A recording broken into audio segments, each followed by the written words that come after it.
वन्दनम् पिता देवा स्तुति वन्दनम् पिता देवा स्तुति वन्दनम् पिता देवा स्तुति वन्दनम् पिता देवा पिता देवा पिता देवा पिता देवा पिता देवा पिता देवा देवा स्तुति वन्दनम् येशुदेवा स्तुति वन्दनम् आत्मदेवा स्तुति वन्दनम् आत्मदेवा स्तुति वन्दनम्।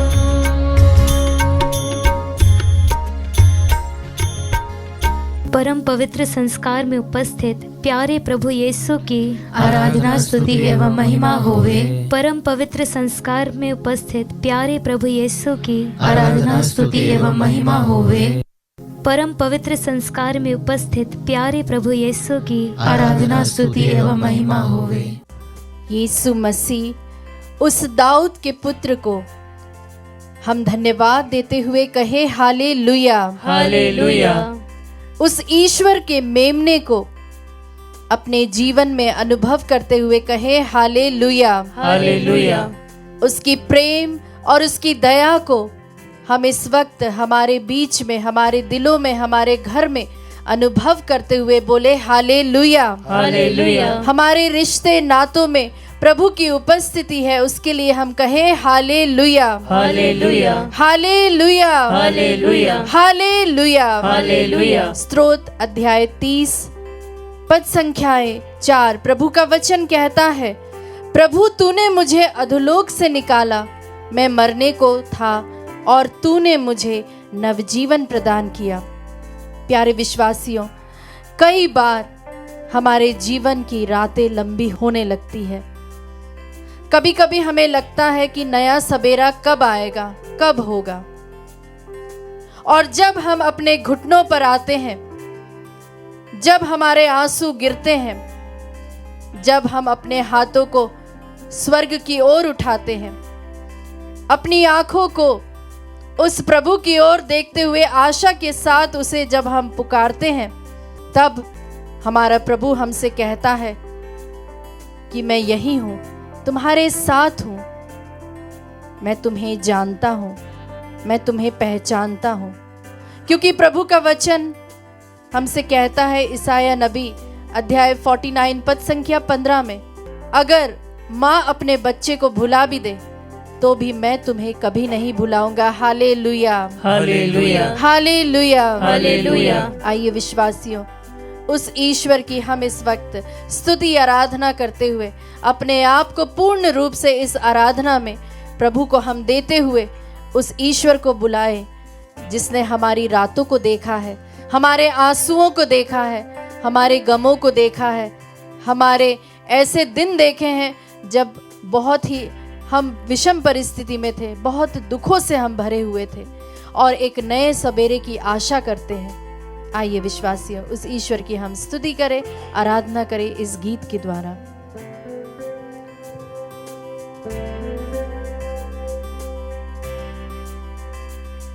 शाम भी ढल गई, हाँ सोनी बड़ी है ये रात भी, आंचल में तन्हाई के मैं रोता रहा रात भर। हाँ प्रभु जी, गम से घायल हुई खुशियाँ कुछ मुरझाई सी, अब तो ये जीवन मसीह होता नहीं है बसर।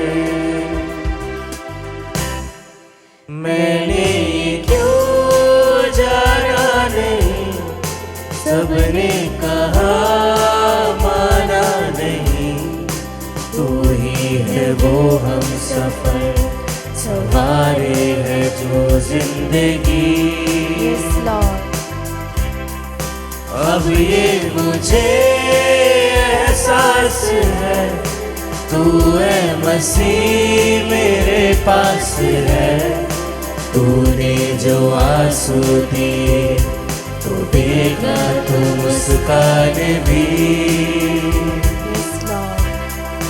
मैंने क्यों जाना नहीं, दिल से पुकारे, सबने कहा माना नहीं, उस ईश्वर की ओर देखें। है वो हम सफर सवारे है जो जिंदगी। Yes Lord.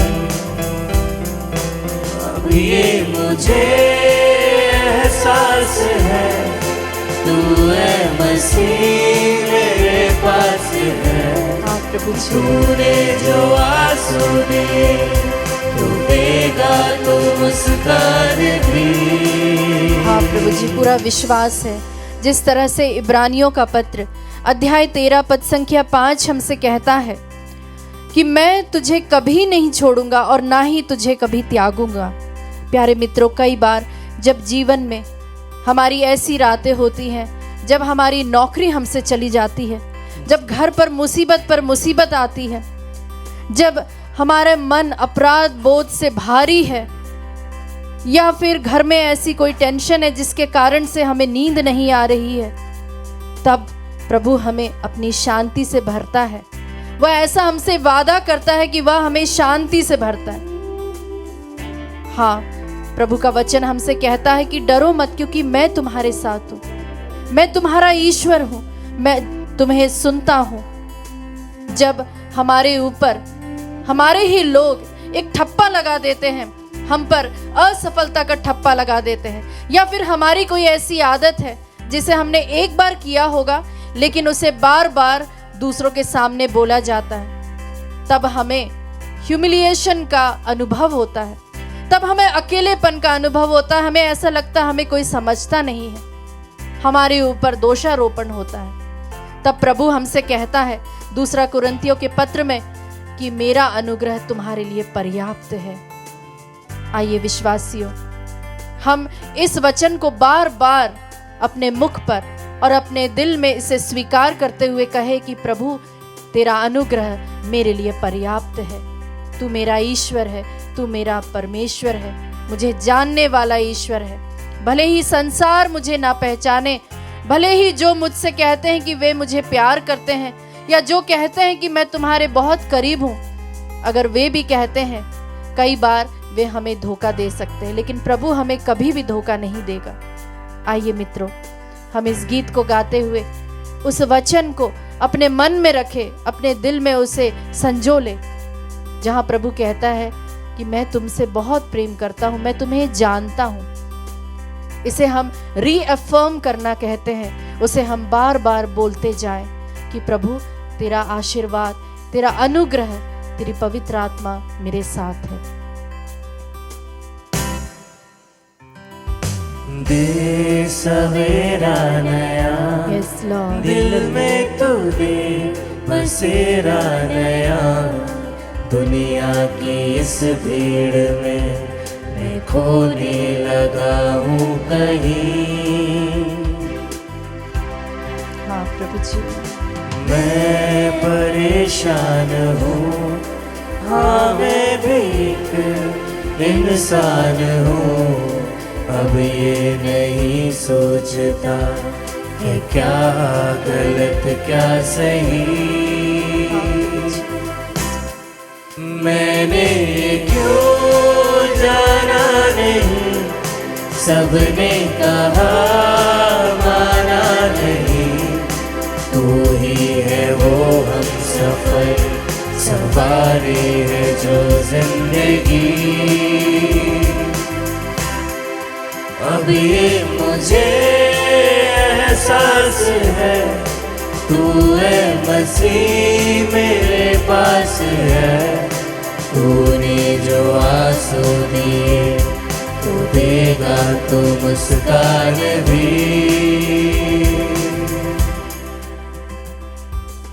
हाँ प्रभु जी, जिस तरह से तेरा वचन सन यूहन्ना का सुसमाचार अध्याय 3 पद संख्या 16 में कहता है कि ईश्वर ने संसार को इतना प्यार किया कि उसने उसके लिए अपने इकलौते पुत्र को अर्पित कर दिया, जिससे जो उसमें विश्वास करता है उसका सर्वनाश ना हो, बल्कि उसे अनंत जीवन प्राप्त होगा।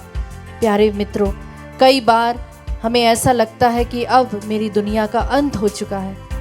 हो सकता है हम अभी इस वक्त असफलता की मोड़ पर हो सकता है कि हमें अपमानित किया गया हो सकता है अभी हमें भारी क्रूस का अनुभव हो रहा है, लेकिन प्रभु कहता है यहीं से तुम्हारी एक नई शुरुआत है, यहीं से तुम्हारा एक नया सबेरा है, क्योंकि क्रूस जो है वह हार का नहीं विजय का प्रतीक है। हालेलुया, हालेलुया, हालेलुया, हालेलुया। बीमारी या आर्थिक संकट अंत का प्रतीक नहीं है, परंतु वह उस विजयी क्रूस का प्रतीक है जिसे प्रभु ने हमारे साथ साझा किया, हमारे साथ अपने प्रेम को बांटा है।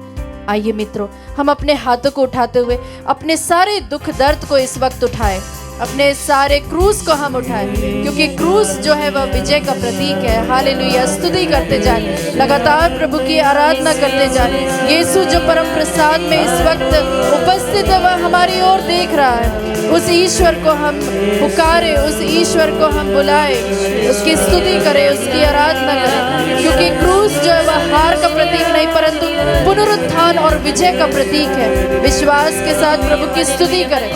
प्रभु का वचन हमें ढाढ़स देते हुए कहता है कि धर्मी जन जो होता है वह 7 बार गिर भी जाए तो भी वह उठकर वापस से धर्मी के मार्ग पर चलने की हिम्मत रखता है। हम भी उसी तरह उस उड़ाव पुत्र की तरह अपनी स्थिति से उठते हुए और अपने जो भी जहां हम कीचड़ में है, पाप में है, गलत आदतों में है, अपमान में है, उसे हम उस जगह से हम उठते हुए प्रभु की ओर बढ़े, उस पिता के प्रेम की ओर बढ़े जो हमें पुकारता रहता, जो हमें बुलाता है हर वक्त। यस लॉर्ड, हाँ प्रभु जी, थैंक यू जीसस तेरी उपस्थिति के लिए।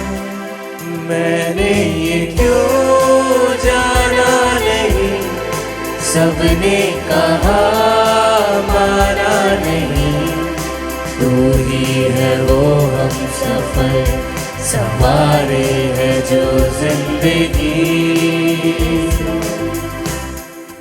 अब ये मुझे एहसास है, तू है मसीह मेरे पास है, तूने जो आंसू दिए तो देगा तू मुस्कान भी।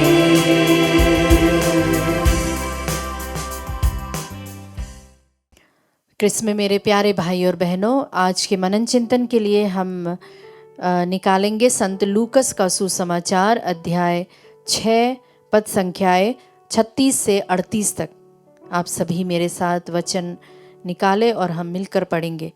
दयालुता, अपने स्वर्गिक पिता जैसे दयालु बनो, दोष न लगाओ और तुम पर भी दोष नहीं लगाया जाएगा।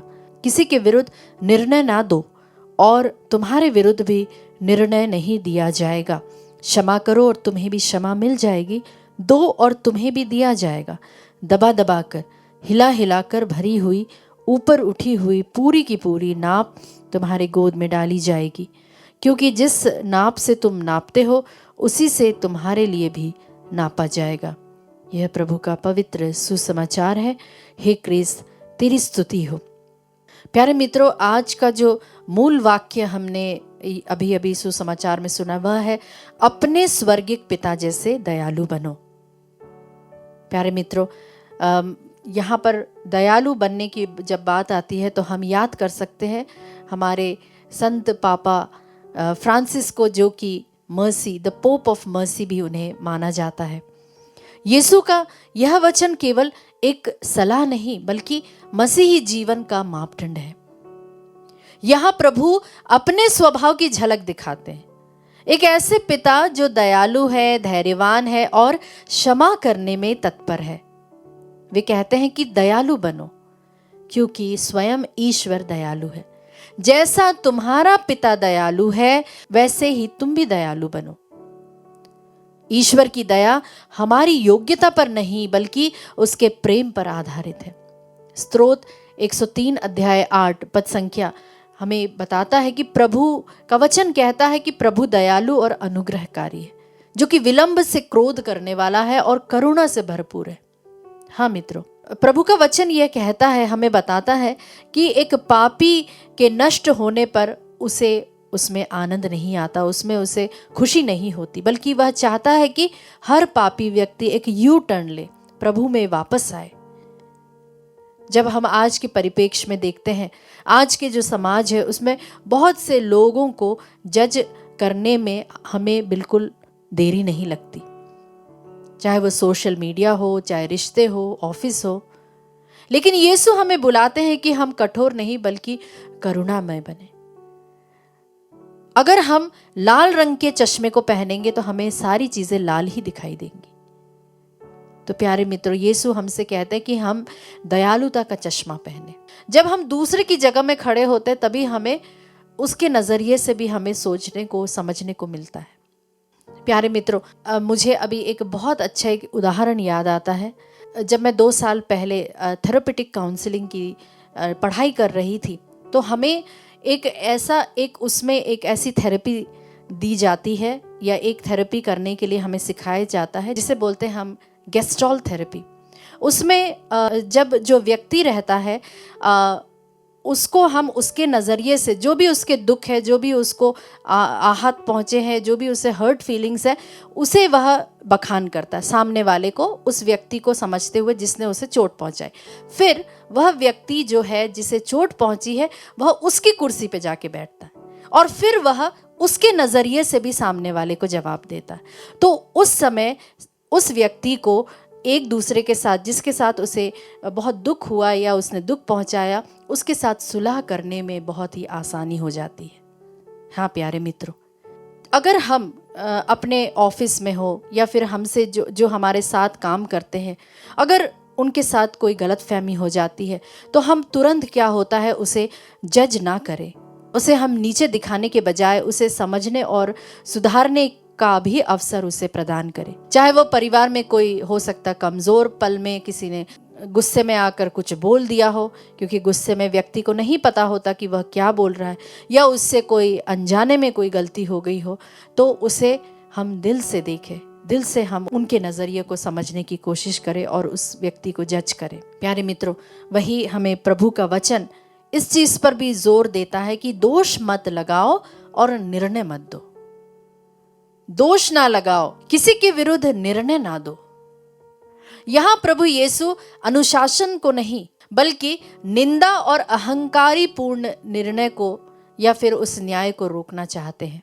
सन्मति का सुसमाचार अध्याय 7 पद संख्या 1 प्रभु का वचन कहता है कि दोष मत लगाओ ताकि तुम पर भी दोष ना लगाया जाए। हाँ मित्रों, आज हम दूसरों के जीवन पर फैसला देने में बहुत तेजी दिखाते हैं, उनकी परिस्थिति जाने बिना, उनके संघर्ष समझे बिना। लेकिन केवल ईश्वर ही हमारे दिलों को जानता है, हर एक व्यक्ति को अच्छी तरह से जानता है। कई बार प्यारे मित्रों, हम अपने आप को ही देखें, हम अपने आप पर भी कभी कभी डाउट करते होंगे, या फिर एक आश्चर्यजनक बात होती है, कभी कभी हमें नहीं पता होता कि हम ऐसा व्यवहार क्यों कर रहे हैं। कभी कभी हम नहीं चाहते हम ये चीज़ बोले, लेकिन हम वो चीज़ बोलते हैं। हम नहीं चाहते कि हम इस तरह सोचे, लेकिन हम वैसा ही सोचते हैं, क्योंकि हमारे ऐसे अनकॉन्शियस लेवल पर ऐसे कई सारे हमारे अनुभव छिपे हुए हैं जिसे हम भी नहीं जानते। पर हमारे अनकॉन्शियस लेवल को देखने वाला, समझने वाला सिर्फ ऊपर वाला है, सिर्फ ईश्वर है। उसी तरह से हमारे जो मित्र हैं, हमारे जो रिश्ते जिनसे हम जुड़े हैं, वे भी, उनके साथ भी हम इसी फॉर्मूला को अप्लाई कर सकते हैं। हम दूसरों के कार्य देखते हैं, ईश्वर उनके इरादों को देखते हैं। हाँ प्यारे मित्रों, प्रभु यीशु जो है हमारे दिलों को देखते हैं, हमारे नज़रिए को देखते हैं, और हम किस उद्देश्य से हम कोई भी चीज़ करते हैं या देखते हैं वह प्रभु देखता है। मित्रों, ये वचन हमें एक और बात के लिए आह्वान करता है, वह है क्षमा करो, क्योंकि तुम भी क्षमा पाए हो तो तुम्हें भी क्षमा करना है, और तुम्हें भी क्षमा मिल जाएगी। क्षमा कमजोरी नहीं बल्कि आत्मिक शक्ति और सामर्थ्य का चिन्ह है। जिस तरह से प्रभु का वचन एफेसियों अध्याय 4 पद संख्या 32 कहता है, एक दूसरे के प्रति दयालु तथा सहृदय बने, जिस तरह ईश्वर ने मसीह के कारण आप लोगों को क्षमा कर दिया, उसी तरह आप भी एक दूसरे को क्षमा करें। प्यारे मित्रों, आज हो सकता लोग कहते हैं कि मैं माफ नहीं कर सकता, लेकिन मसीही जीवन, एक क्रिस्तीय जीवन हमें यह बहुत ही अच्छी तरीके से कहता है कि मैं माफ करता हूं क्योंकि उस ईश्वर ने मुझे माफ किया है। प्रभु का वचन संत योहन का सुसमाचार अध्याय 8 पद संख्या 36 कहता है, जिसे यीशु ने स्वतंत्र कर दिया है तो वह पूरी तरह से स्वतंत्र हो गया है। तो प्यारे मित्रों, हम कौन होते हैं किसी को बांधने वाले? हम कौन होते हैं किसी को माफी ना देने वाले? जिस तरह से प्यारे मित्रों, हम कई बार हमारे जो रिश्ते होते हैं वह क्यों इतने सालों तक उनमें बहुत ही खिंचाव रहता है, बहुत दरारें रहती है, क्योंकि हम उन पुरानी चोटों को लेकर अभी तक चले आ रहे हैं, उनको हमने अभी तक अपने मन में रखा हुआ है। तो प्रभु हमसे आह्वान करते हैं कि हम आज क्षमा देने का निर्णय लें, भले ही हमारी भावनाएं हमारे साथ ना दे, हम अपने लिए उस व्यक्ति को क्षमा करें ताकि हम उस ईश्वर की सच्ची स्वतंत्रता का अनुभव कर सके। या फिर किसी ने हमारा अपमान किया तो हमें सामने वाले को भी उसी तरह से अपमानित या उसे छोटा बनाने की ज़रूरत नहीं है, परंतु बदले में हम उसके लिए प्रार्थना करें, क्योंकि प्रभु का वचन रोमियो का पत्र अध्याय 12 में कहता है कि जब तुम प्रार्थना करते हो, जिन्होंने तुम्हें चोट पहुंचाई है, जिन्होंने तुम्हारा अपमान किया है, तो यह उनके सिर पर जलते हुए अंगार रखने के बराबर है। हाँ मित्रों, इसका मतलब है कि हम उसे भी प्रभु के उस उपस्थिति में लेकर आते हैं, क्योंकि प्रभु नहीं चाहता कि हम में से कोई भी नष्ट हो, परंतु हम सभी लोग इंक्लूड किए जाए, हम सभी लोग एक साथ उस ईश्वर की स्तुति करें, उसे अपना ईश्वर मान सके।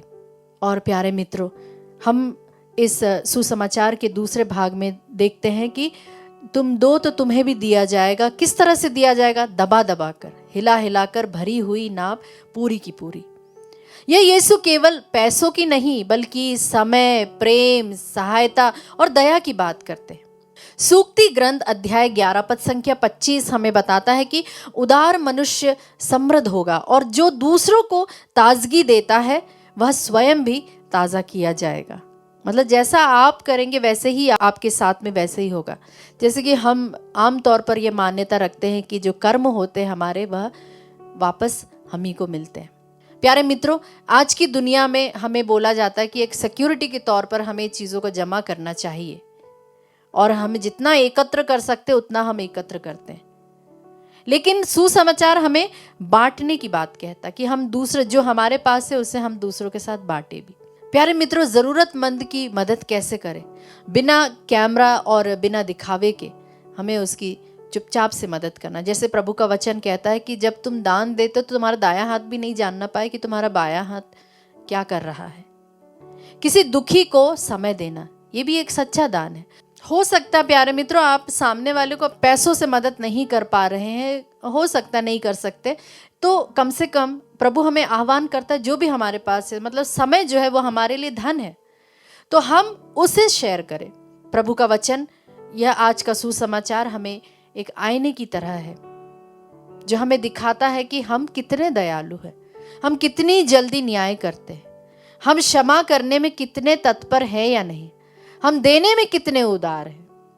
जिस हाथ से हम दूसरों को नापते हैं उसी हाथ से ईश्वर भी हमारे लिए नापेगा।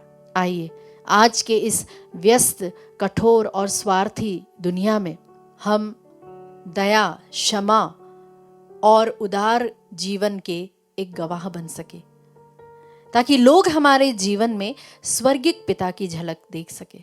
हाँ मित्रों, हमारे द्वारा हम उस प्रभु को महिमा दे सके, इसके लिए हम विशेष प्रार्थना करें। आमीन।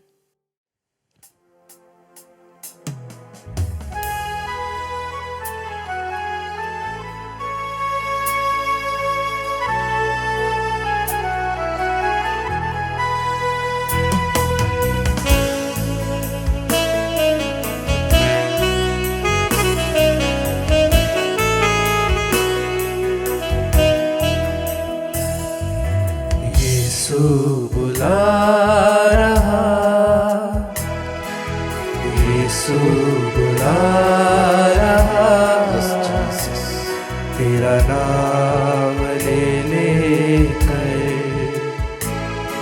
तुझे यीशु बुला रहा, यीशु बुला रहा, यीशु बुला रहा,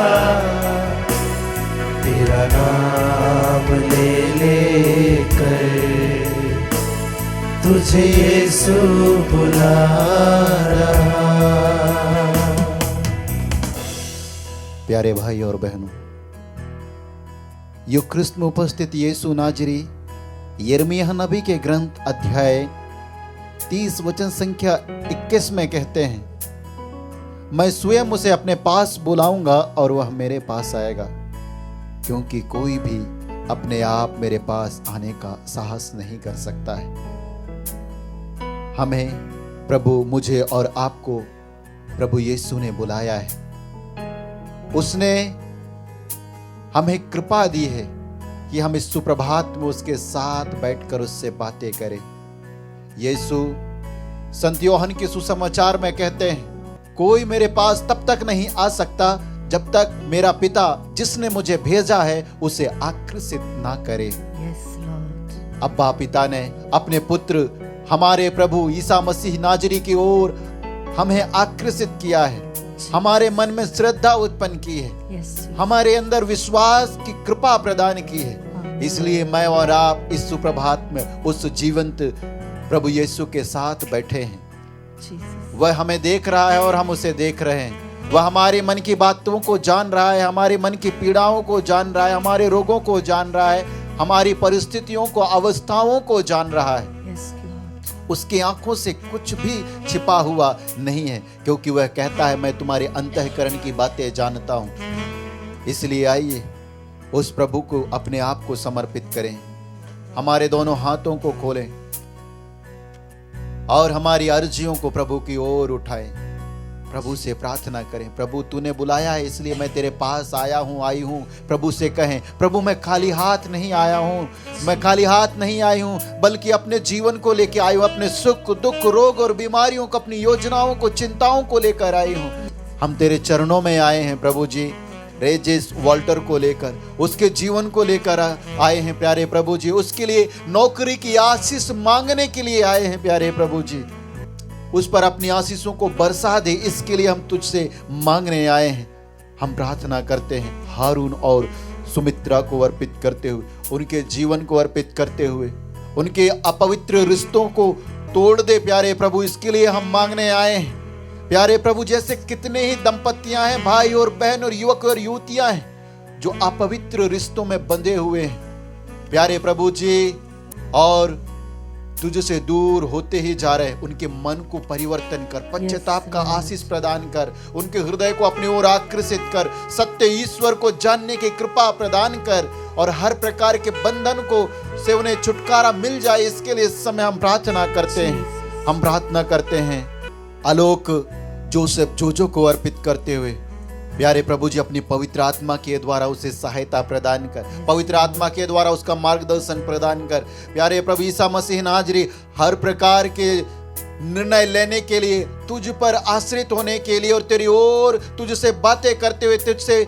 मांगने की कृपा उसे मिल जाने के लिए, अपने जीवन के, परिवार के क्या करना है, कैसे करना है, जीवन में किस ओर बढ़ना है, पवित्र आत्मा के द्वारा उसे सहायता मिल जाने के लिए इस समय हम प्रार्थना करते हैं। हम प्रार्थना करते हैं रोहित को अर्पित करते हुए, उसके शरीर के सारे रोग, दुर्बलताओं, बीमारियों को तुझे चढ़ाते हैं, और साथ ही साथ उसके लिए एक अच्छी नौकरी की आशीष की मांग करते हैं। क्या प्रभु तू यह नहीं कहता है, यदि तुम मेरा नाम लेकर मुझसे मांगोगे तो मैं तुम्हें वही प्रदान करूंगा। हम तेरे नाम लेकर मांगते इन सभी भाई बहनों को तेरी ओर उठाते हुए, इनके जीवन को, इनके परिवार को अपने कृपाओं से, आशीषों से, दानों से भर देने के लिए इस समय हम तुझे धन्यवाद देते हुए कहते हैं हालेलुया हालेलुया हालेलुया हालेलुया हालेलुया हालेलुया हालेलुया हालेलुया हालेलुया हालेलुया हालेलुया हालेलुया हालेलुया हालेलुया हालेलुया हालेलुया हालेलुया हालेलुया हालेलुया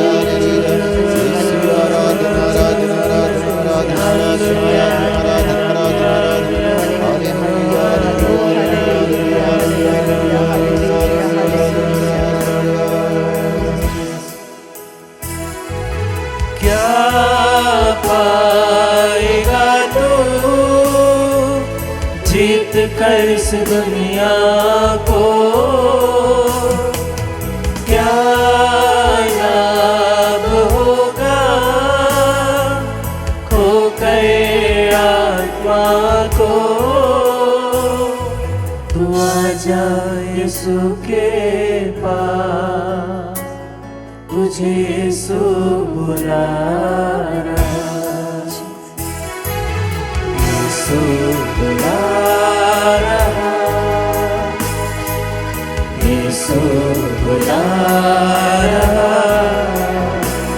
तेरा नाम ले लेकर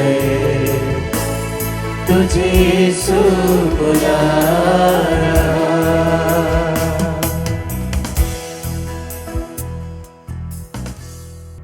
ईसाया नबी के ग्रंथ अध्याय 48 वचन संख्या 17 वचन में हम पढ़ते हैं, प्रभु इस्राएल का परम पावन ईश्वर तुम्हारा उद्धारक यह कहता है, मैं प्रभु तुम्हारा ईश्वर हूँ, मैं तुम्हें कल्याण की बातें बतलाता हूँ और मार्ग में तुम्हारा पथ प्रदर्शन करता हूँ।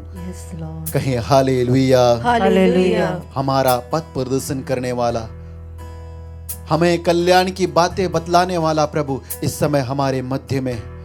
आज उस प्रभु की ओर अपने मन को फिराए, उस प्रभु की ओर दृष्टि लगाए और दृष्टि लगाते हुए उससे याचना करें, क्योंकि यह जीवन प्रभु का दिया हुआ दान है। इस जीवन से हम उसकी स्तुति और आराधना करें, इस जीवन को समर्पित करते हुए उससे हम प्रार्थना करें। प्यारे प्रभु जी, हम प्रार्थना करते हैं रिक्की को अर्पित करते हुए, कोर्ट केस में उसे सहायता प्रदान कर, न्याय और छुटकारा प्रदान कर। प्यारे प्रभु जी, ईसाया नबी के ग्रंथ अध्याय 33 वचन संख्या 22 में वचन में हम पढ़ते हैं, क्योंकि प्रभु हमारा न्यायाधीश है, वही हमारा विधि करता है, प्रभु हमारा राजा है, वही हमारा उद्धार करेगा। हाँ प्यारे प्रभु, तू हमारे इस भाई रिक्की का उद्धार कर, कोर्ट केस में न्याय दिला और जितनी भी प्रकार की बंधने हैं इस कोर्ट केस में छुटकारा प्राप्त करने के लिए उन सारे बंधनों को तोड़ दे।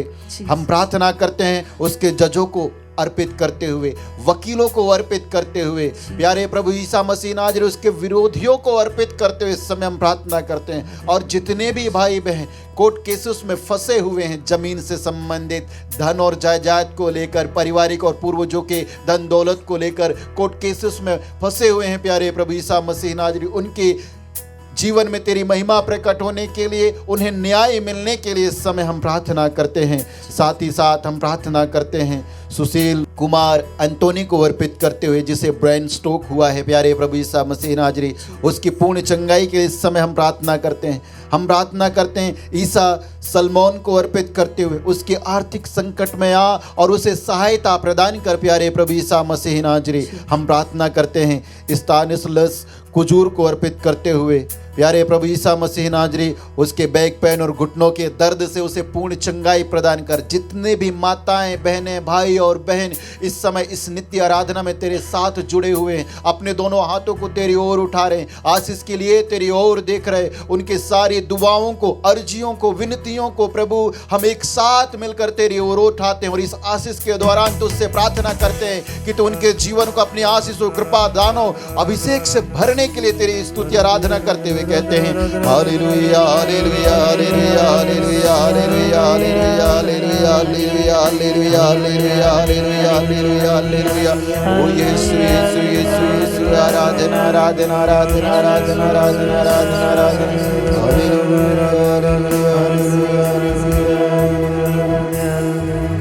यीशु बुला रहा, यीशु बुला रहा, तेरा नाम ले लेकर तुझे यीशु